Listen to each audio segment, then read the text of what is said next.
Assalamualaikum warahmatullahi wabarakatuh. Perkenalkan, saya Siti Maisuro dari Prodi PGSD semester 5 kelas C dengan NIM 18862060020 STKIP NU Indramayu. Pembuatan video ini saya persembahkan untuk memenuhi tugas pada mata kuliah Komunikasi Pendidikan yang diampu oleh Bapak Dede Hadiansyah MPD.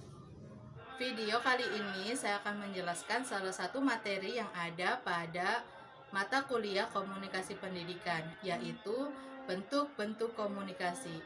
Dan bentuk-bentuk komunikasi yang akan saya jelaskan di sini adalah komunikasi intrapersonal, komunikasi interpersonal, komunikasi organisasi, komunikasi kelompok, dan komunikasi massa. Mari kita simak penjelasannya. Assalamualaikum warahmatullahi wabarakatuh. Saya Siti Maisuro dari Prodi PGSD semester 5 kelas C dengan NIM 18862060020 STKIP NU Indramayu.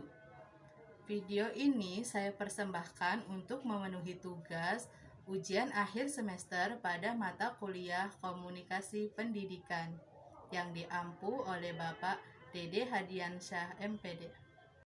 Mari kita simak penjelasannya. Sebelum membahas tentang kelima bentuk komunikasi tersebut, saya akan membahas tentang komunikasi itu sendiri. Komunikasi berasal dari kata Latin communicare yang berarti berpartisipasi, menyampaikan atau memberitahukan. Sedangkan menurut Kamus Besar Bahasa Indonesia, komunikasi adalah penyampaian dan penerimaan informasi atau pesan antara dua orang atau lebih, sehingga pesan atau informasi tersebut dapat dipahami. Berdasarkan kedua definisi tersebut, dapat kita ambil pemahamannya bahwa yang pertama, komunikasi pada dasarnya merupakan suatu proses penyampaian informasi. Kedua, komunikasi adalah penyampaian informasi dari seseorang kepada orang lain. Dan yang ketiga, komunikasi diartikan sebagai proses penciptaan arti terhadap pesan atau gagasan atau ide ataupun informasi yang telah disampaikan. Sedangkan komunikasi pembelajaran adalah proses transformasi pesan berupa ilmu pengetahuan dan teknologi dari pendidik kepada peserta didik, di mana peserta didik mampu memahami pesan atau informasi yang telah ditentukan, sehingga menambah wawasan ilmu pengetahuan dan teknologi, serta menimbulkan perubahan tingkah laku yang lebih baik. Sekarang kita bahas tentang bentuk-bentuk komunikasi. Bentuk komunikasi yang pertama yaitu komunikasi intrapersonal. Komunikasi intrapersonal adalah komunikasi pada diri sendiri atau dengan dirinya sendiri.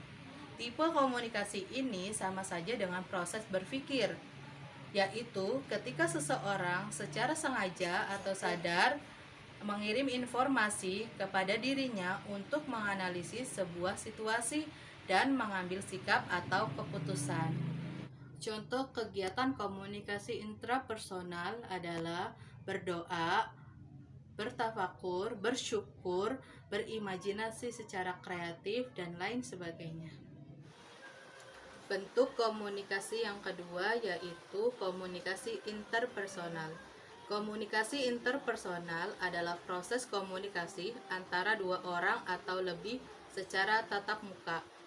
Komunikasi interpersonal ini dapat diartikan juga sebagai pertukaran makna dari orang yang saling berkomunikasi antara satu individu dengan individu lainnya. Komunikasi ini juga dianggap paling efektif dalam merubah sikap, pendapat, perilaku seseorang karena sifatnya dialogis, yaitu berupa percakapan. Selanjutnya, kriteria komunikasi interpersonal. Suatu komunikasi interpersonal dapat terjadi apabila memenuhi kriteria sebagai berikut. Yang pertama, melibatkan perilaku verbal dan nonverbal. Yang kedua, adanya umpan balik pribadi. Yang ketiga, terjadi interaksi yang berkesinambungan. Dan yang keempat, bersifat saling persuasif, yang artinya membujuk secara halus. Sekarang klasifikasi komunikasi interpersonal. Komunikasi interpersonal terbagi menjadi beberapa klasifikasi. Yang pertama, interaksi intim. Yang kedua, percakapan sosial. Yang ketiga, interogasi atau pemeriksaan. Dan yang keempat, wawancara. Bentuk komunikasi yang ketiga yaitu komunikasi kelompok. Komunikasi kelompok adalah kegiatan komunikasi yang berlangsung di antara anggota suatu kelompok. Pesan atau informasi yang disampaikan juga menyangkut kepentingan seluruh anggota kelompok. Komunikasi kelompok ini dapat diartikan sebagai tatap muka dari 3 individu atau lebih guna memperoleh maksud dan tujuan yang ditentukan. Contoh komunikasi kelompok ini antara lain kuliah, rapat, seminar, briefing, atau workshop, dan lain-lain. Bentuk komunikasi yang ketiga yaitu komunikasi kelompok. Komunikasi kelompok adalah kegiatan komunikasi yang berlangsung di antara anggota suatu kelompok. Pesan atau informasi yang dikomunikasikan juga menyangkut kepentingan seluruh anggota kelompok. Komunikasi kelompok ini dapat diartikan sebagai tatap muka dari 3 orang atau lebih guna memperoleh maksud dan tujuan tertentu. Contoh komunikasi kelompok ini antara lain kuliah, rapat, briefing, seminar, atau workshop, dan lain-lain. Komunikasi kelompok dibagi menjadi 2, yaitu komunikasi kelompok besar dan komunikasi kelompok kecil. Komunikasi kelompok besar adalah sekelompok komunikan yang berjumlah banyak, sehingga dalam situasi komunikasi hampir tidak terdapat kesempatan untuk memberikan tanggapan secara verbal. Sedangkan komunikasi kelompok kecil adalah sekumpulan perorangan yang relatif kecil dan masing-masing dihubungkan oleh tujuan yang sama. Contohnya ceramah atau diskusi. Selanjutnya, bentuk komunikasi yang keempat adalah komunikasi organisasi. Komunikasi organisasi adalah komunikasi antar manusia yang terjadi dalam hubungan organisasi, berlangsung secara formal maupun non-formal.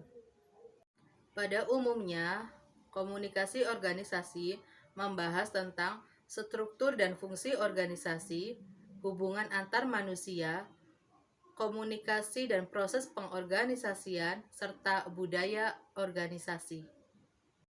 Bentuk komunikasi terakhir yang saya bahas di sini adalah komunikasi massa. Komunikasi massa adalah komunikasi yang dilakukan melalui saluran atau media massa agar pesan dapat cepat tersampaikan secara massal.